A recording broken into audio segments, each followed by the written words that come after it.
2월 21일 화요일 천국에서 큰절한 제목으로 마태복음 18장 1에서 10절의 말씀입니다. 사랑의 하나님 감사합니다. 오늘도 말씀 묵상의 시간을 허락하시니 감사합니다. 이 시간을 통하여서 하나님의 말씀이 들리고 복음이 들리길 원합니다. 말씀대로 믿고 살고 누리는 인생이 되게 하시며 오늘도 함께하여 주시옵소서. 감사드리옵고 예수님의 거룩하신 이름으로 기도드립니다. 아멘. 본문의 말씀입니다. 그때 제자들이 예수께 나와 이르되 천국에서는 누가 크니까? 예수께서 한 어린 아이를 불러 그들 가운데 세우시고 이르시되 진실로 너희에게 이르노니 너희가 돌이켜 어린 아이들과 같이 되지 아니하면 결단코 천국에 들어가지 못하리라. 그러므로 누구든지 이 어린 아이와 같이 자기를 낮추는 사람이 천국에서 큰 자니라. 또 누구든지 내 이름으로 이런 어린 아이 하나를 영접하면 곧 나를 영접함이니 누구든지 나를 믿는 이 작은 자 중 하나를 실족하게 하면 차라리 연자맷돌이 그 목에 달려서 깊은 바다에 빠뜨려지는 것이 나으니라. 실족하게 하는 일들이 있음으로 말미암아 세상에 화가 있도다. 실족하게 하는 일이 없을 수는 없으나 실족하게 하는 그 사람에게는 화가 있도다. 만일 내 손이나 내 발이 너를 범죄하게 하거든 찍어내버리라. 장애인이나 다리 저는 자로 영생에 들어가는 것이 두 손과 두 발을 가지고 영원한 불에 던져지는 것보다 나으니라. 만일 내 눈이 너를 범죄하게 하거든 빼어내버리라. 한 눈으로 영생에 들어가는 것이 두 눈을 가지고 지옥불에 던져지는 것보다 나으니라. 삼가 이 작은 자 중에 하나도 업신여기지 말라. 너희에게 말하노니 그들의 천사들이 하늘에서 하늘에 계신 내 아버지 얼굴을 항상 배옵느니라. 아멘.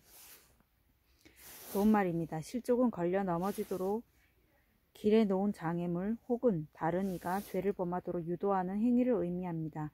6절의 연자맷돌은 낙의 힘으로 돌리는 커다란 맷돌을 말합니다. 본문 요약입니다. 제자들이 천국에서는 누가 큰 자인지 예수께 묻자 예수님은 어린 아이와 같이 자기를 낮추는 사람이 천국에서 큰 자라고 하십니다. 또 주의 이름으로 어린아이 하나를 영접하는 것이 곧 예수님을 영접하는 것이며 작은 자 중 하나를 실족하게 하면 화가 있으리라고 하십니다. 오늘의 중보기도입니다. 어린아이와 같은 나를 영접해 주신 주의 사랑으로 가정과 회사에서 가족과 동료를 인내로 섬기게 하옵소서. 아멘. 본문의 설입니다. 첫 번째, 어린아이와 같은 자 1에서 4절의 내용입니다. 천국에서는 누가 크니까라는 제자들의 질문은 그럴듯해 보이지만 이는 변화산에 같이 간 제자들과 가지 못한 자들 사이에 있는 우열의식을 반영합니다. 이때 예수님은 어린아이 하나를 세우시며 어린아이와 같이 자기를 낮추는 사람이 천국에서 큰 자라고 말씀하십니다. 어린아이는 겸손한 성품으로 자기를 낮추는 게 아니라 배운 것도 경험한 것도 없어서 그저 환경이 겸손할 뿐입니다. 그러므로 성도는 자신을 낮추고 겸손하게 하는 고난이 천국과 영생을 약속해 주시는 하나님의 축복임을 알아야 합니다. 적용 질문입니다. 교회 공동체에서 받은 직분의 높낮이에 지나치게 창념하고 있지는 않습니까? 두 번째, 어린아이를 영접하는 자 5에서 6절의 내용입니다. 예수님은 미숙한 어린아이를 영접하는 것이 곧 예수님을 영접하는 것이라고 하십니다. 여기서 어린아이는 실제로 어린아이일 뿐만 아니라 못 배우고 어리석은 사람, 병들고 가난한 사람을 상징하는 표현입니다.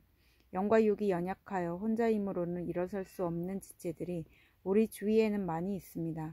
영적으로 어린아이와 같은 이 사람들을 영접하고 잘 섬기는 것이 곧 예수님을 영접하는 것이고 이들을 실족하게 하지 않고 주께로 인도하는 것이 제자된 나의 사명입니다. 적용 질문입니다. 내가 영접해야 할 어린아이와 같은 한 사람은 누구입니까? 세 번째, 작은 자를 업신여기지 않는 자 7에서 10절의 내용입니다. 내 눈과 내 손, 내 발이 범죄함으로 나와 남을 실족하게 합니다. 예수님은 범죄하는 내 손과 내 발을 찍어내버리고 내 눈을 빼어내버리는 것이 영원한 지옥불에 던져지는 것보다 낫다고 하십니다. 죄를 범치 않고자 포기하는 것이 있어야 합니다.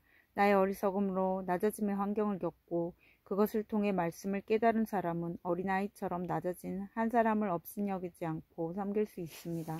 이런 섬김이 세상에서는 미련해 보여도 하늘에 계신 아버지께서는 인정해 주시고 천국에서 큰 자로 세워주실 것입니다. 적용 질문입니다. 내가 찍어내야 하는 손과 발, 눈이 행하는 죄는 무엇입니까? 오늘 기도하기는 땅에서나 천국에서나 큰 자가 되고 싶고 나를 낮추고 겸손하게 하는 환경은 피하고 싶어하는 저를 불쌍히 여겨주옵소서. 아직 말씀을 깨닫지 못해 어린아이와 같이 연약한 지체들을 잘 영접하게 하옵소서.